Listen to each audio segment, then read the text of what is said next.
Chris Gallego. I should say the Chris Gallego. I am so excited to have you on for a virtual cafecito. How are you? I'm doing really great. How are you? Good, good. So happy and so great that you're able to join me for this convo.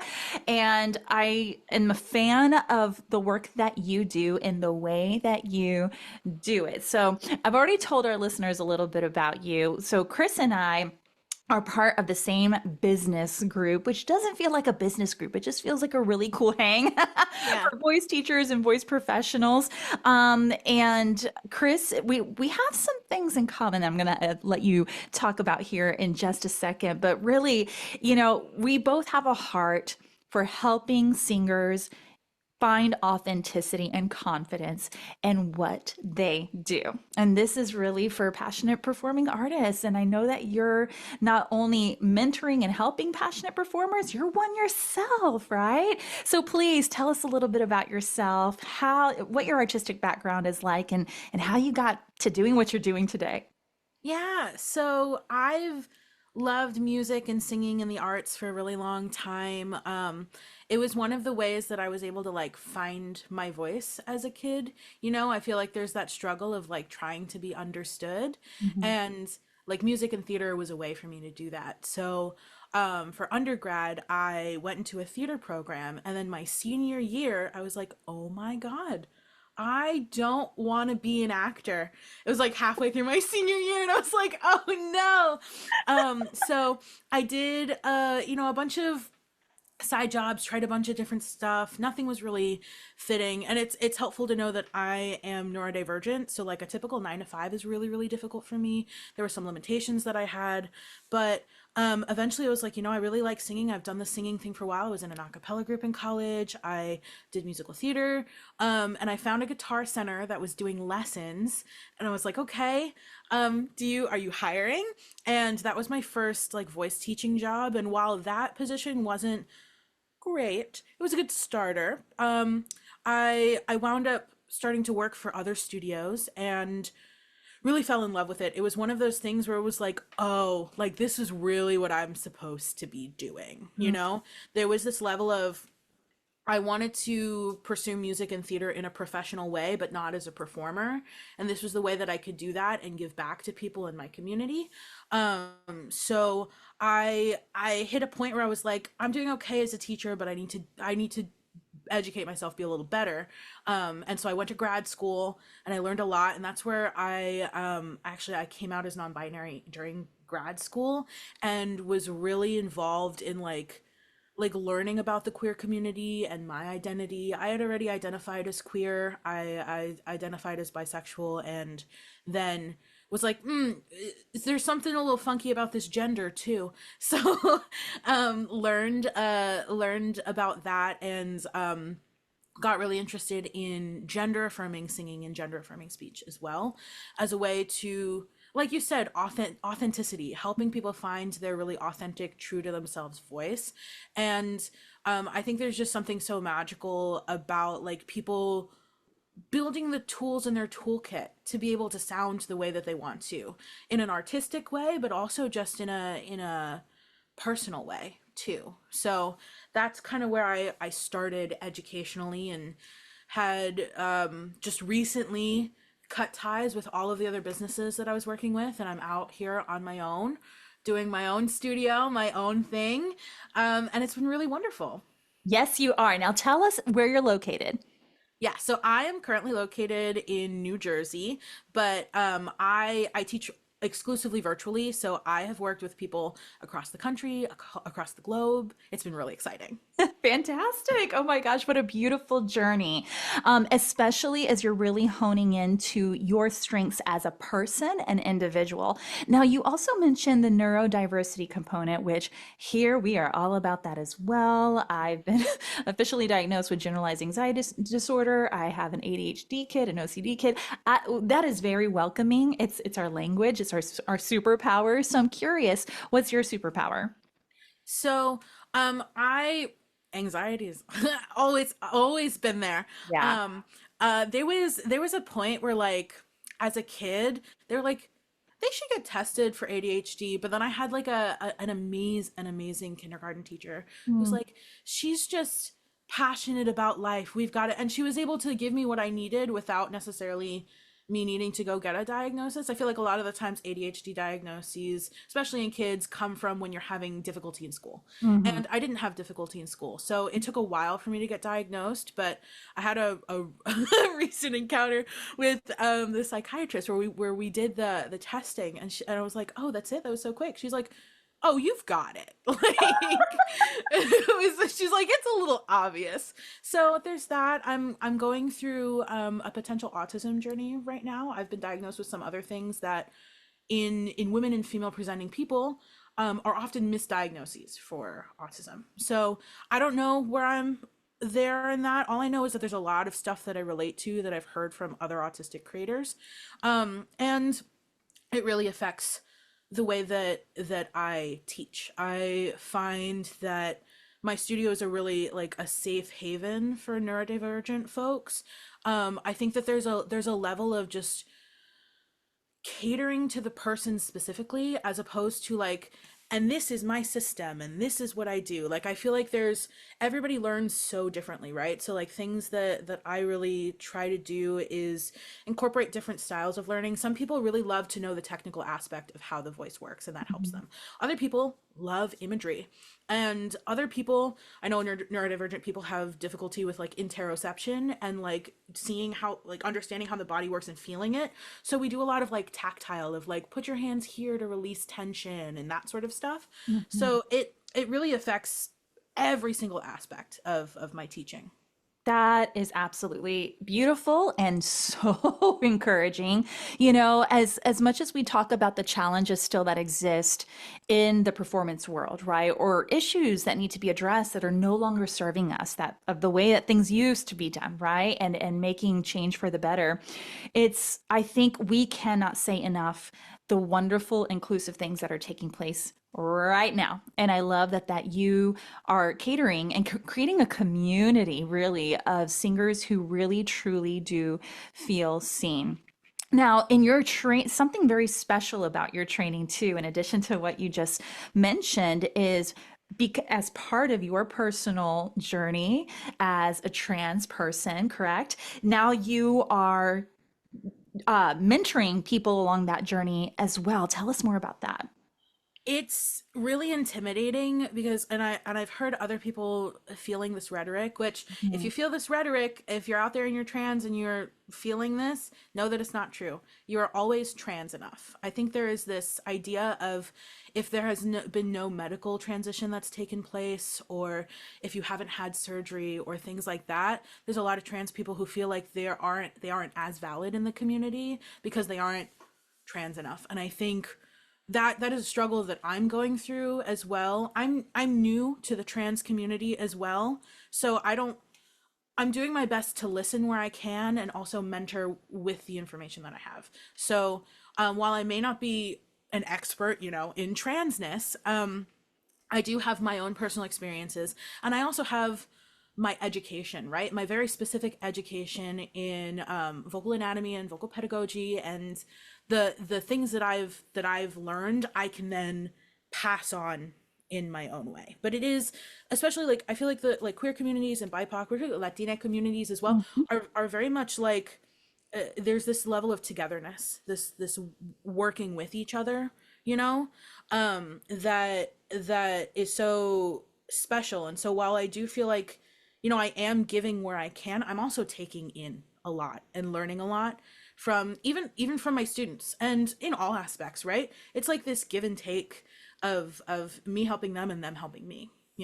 No, I love the humility of approaching it that way, right? Like, so there's a certain, we know this as people, as voice coaches, voice teachers, there's a level of trust that has to take place in order for a person to feel safe, even to utter a sound, right? And not immediately feel like I'm going to be judged by this other person about the sounds that I'm making. So the fact that you approach it with such humility and so much of, I'm in this with you and I'm figuring this out with you too, and your journey is yours and mine is mine, right? I can only see that as being good. and uplifting and change for the better, and change meaning whatever that person's journey is, right? Yeah.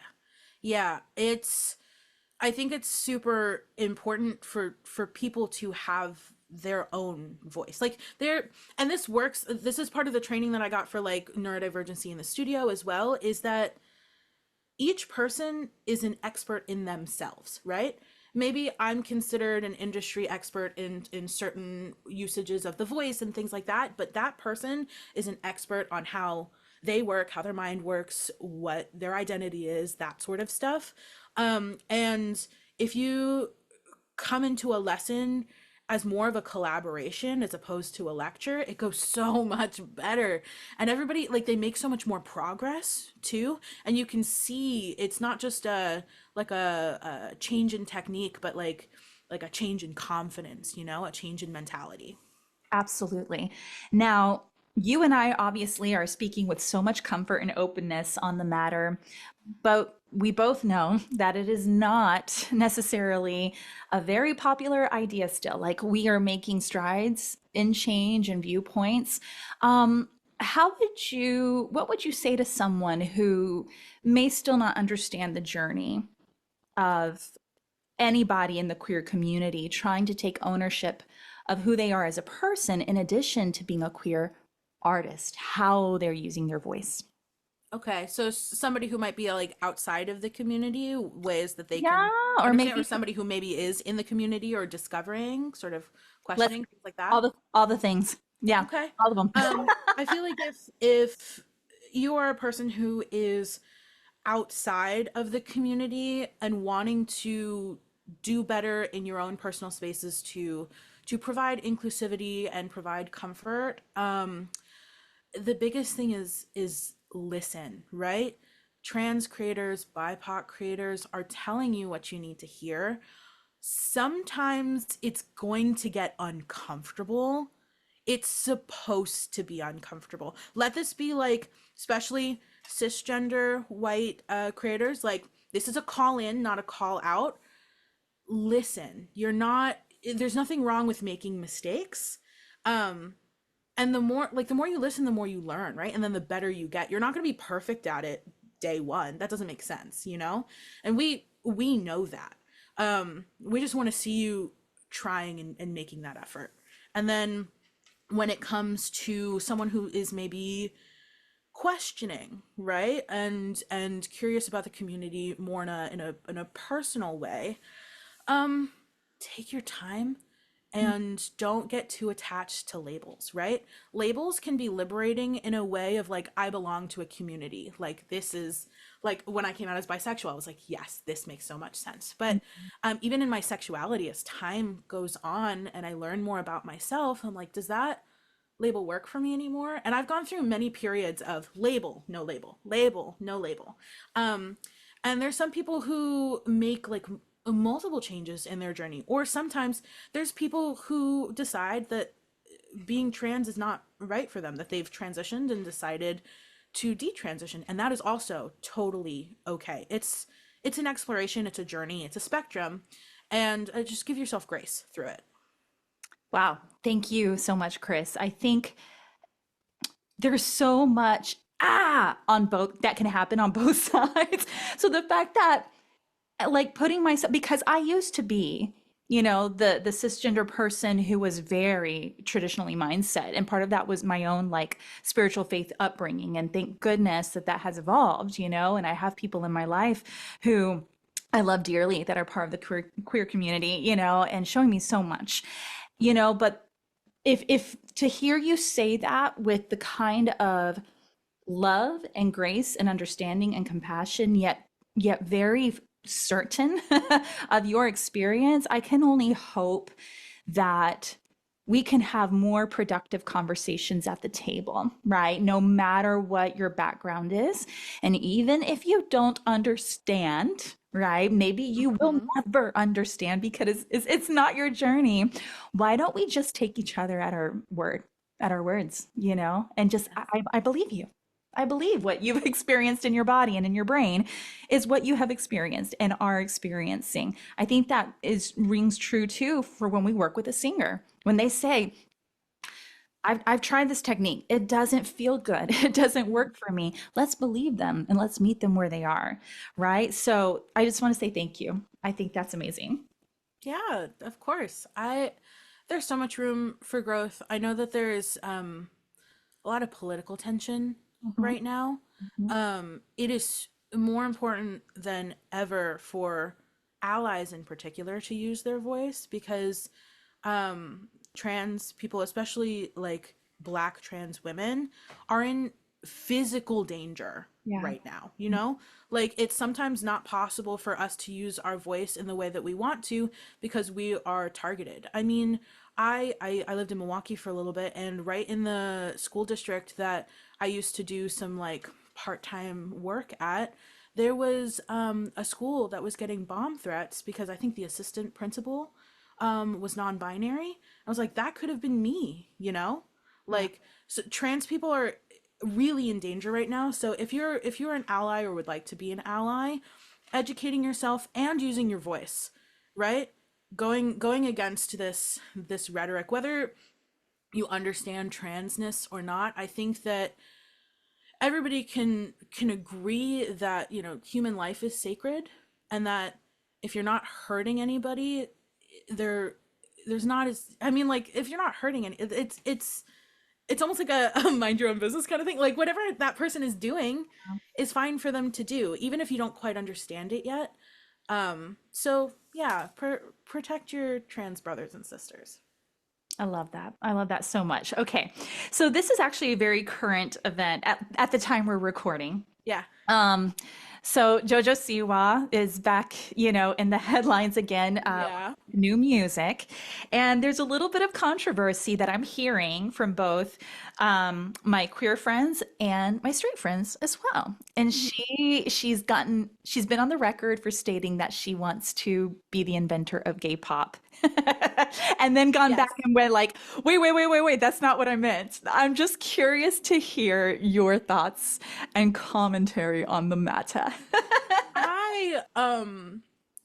I don't think that she meant anything bad by that. I just think from her perspective, it's just a little bit of a, not a little bit, a very naive and sheltered take of the idea of I am inventing gay pop, right? I think that her personal journey is probably leading her to like I am inventing something new. You are something new for yourself. There Ooh. are other people who have I I mean, like Ding, can ding, you ding. like Elton John, like David Bowie, like Yeah. I mean Billie Holiday, like you can go back and back and I don't I personally don't think that she meant anything bad by that, but it also unintentionally or not is erasing all of the voices of queer elders, right? Saying like, well, I'm the first to do Mhm. it, you know? I think it's really important to respect queer elders and to, if possible, like just do a little bit of research about queer history because it's so tumultuous and tragic and important, you know? There are people that have paved the way before us and I just want, you know, queer youth and people who are growing up today to see all the work that has been done for them to be as free and open as they can be right now, even if it's not a perfect world, you know? Yeah, no, absolutely. Interesting. George Michael was another one I thought of. I was George Mike, okay. yeah. But yeah, no, I like that you clarified new to her, and that goes back to kind of making gracious assumptions for each other, as Brene Brown would say. And so, speaking of, as you've worked with singers and artists, do you have one of these stories where a success story where someone felt free to be them when they sing?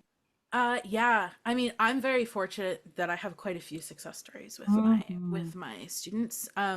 That is a reflection on them and also, I mean, a reflection on me. I feel like I'm doing pretty great for myself. Mhm. I have a student who he is one of the first students, no joke, like one of the first students that I've ever worked with.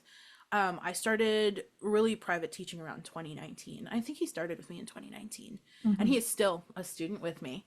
I feel like that bond is like even if we're not working together lessons wise, strong bond there. Mhm. And I've just watched him grow and develop over time. We've talked about some of the negative rhetoric that he was given when he was younger about his voice. I feel like I'm sure you've experienced this too. A lot of singers come in and be like, "Oh, when I was a kid, I tried singing and my sister's like, ew, your voice is disgusting." Or like, I had a choir teacher that said, "You're too loud, be quiet." Or like things like that.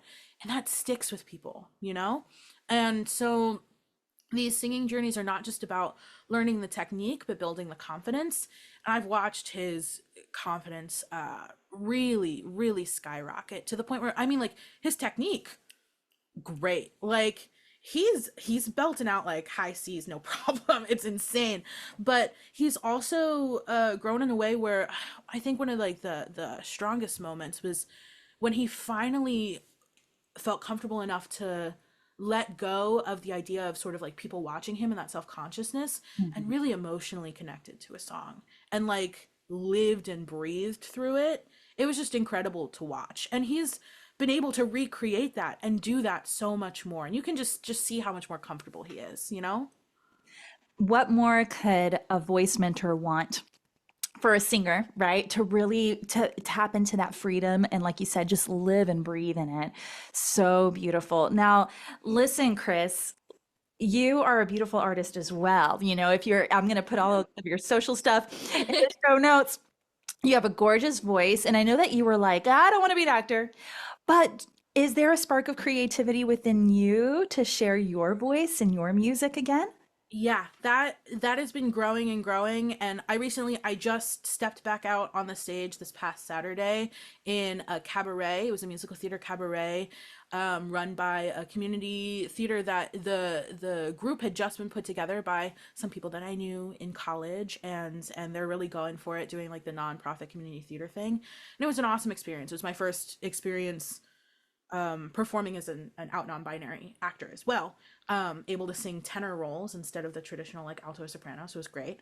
um, and I think I've always loved performing, and there was a point in my life where, because I've struggled with mental health too, there was just a period where I wasn't mentally well enough to be the performer that I wanted to be and do it in a healthy way. Especially, you know, that cycle of the performer where you've got like 3 or 4 months of like really hard work on, and then that lull of just waiting for the next job or waiting for the next show. And then the material of shows and songs and stuff can also be quite heavy. And just there was this difficulty of separating myself from the character or from the work, Mhm. and it just becomes so overwhelming, you know? But I had finally gotten myself to a point mentally and physically where I was like, I think I can do this. I think it's time to go back. And am I ever going to do it in a super professional capacity where I'm like touring and going trying to like live in New York City and go on Broadway? No, I don't think that lifestyle is for me. But doing cabarets, I love that. Doing community theater shows, like living in that community there. I'm doing a cabaret in October where it's all me. It's like a dinner and a show. And I think, like, you know, if I can take that show multiple places, that'd be great too. It gives me control as a performer as well. I'd love to do a choir. I'd love to do either like a pride choir or like an a cappella choir or a musical theater choir, things like that. I've got so many performing things that I want to do in the future, and at this point I've got all the time in the world. I'm ready to jump back in. Yes, you do, Chris. It gets me excited listening to you talk about it. And I can see you light up when you do talk about it. So, yes, cannot wait to watch from afar all the wonderful things that are in store for you. And not just as a human and a teacher, but also as a passionate performer as well. So, I gotta ask you before we leave, what do you have a wish list theater role? I'm curious. That is such a hard question, and it changes day by day, and Yeah. it changes depending on how much knowledge I have of the show. So I'm really into contemporary musical theater. I'm not as Mhm. big into the more traditional stuff or like the Mhm. early stuff, but um I I would love to step into some traditionally tenor roles Yeah. and portray them as like a non-binary person instead. I think that I could kill as Orpheus in Hades Town. And he's also, I was just talking to somebody about this the other day. He is so neurodivergent coded. Oh Like, my gosh. Have you seen the show? Have you seen the yes. show? Oh, I've seen it multiple times. Yes. He's all over the place. He's all Yeah. over the And place. he's just got this like big doe-eyed, like just sort of like living in the moment thing that I feel like I can portray really well. I just need to learn guitar. I don't know guitar, but Orpheus would be one. I also love the transformational story of Quasimodo in Hunchback. Chris, And that I was think, powerful. right? I am obsessed with the song Out There. I've been playing with different keys because the original one's not too low, but it doesn't sit right. And there's a couple of keys that are a little too high. But if I can find like the right key for that song, it's over for all the tenors. I um, love it. You better post that. Post that so we can enjoy you. and maybe I would love to at one point in my life just play one leading lady. And I think, oh, what's her the lead from Waitress. I can't remember her name. Yeah, Jenna? Jenna, yeah. I think that and that's such a complex role. I think Waitress is a wonderful show that highlights the complexities of womanhood in a way that not a lot of other shows do. Yeah. And even if I don't fully really identify as a woman, I think that Jenna is a role that I could really connect with. Oh, Chris, you got some good ones there. Ooh, cover them all.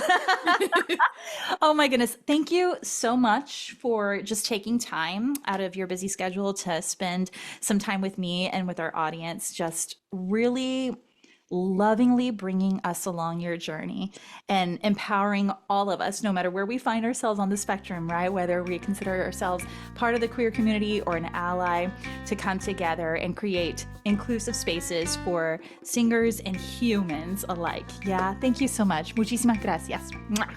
Thank you so much for having me. I really enjoyed being here.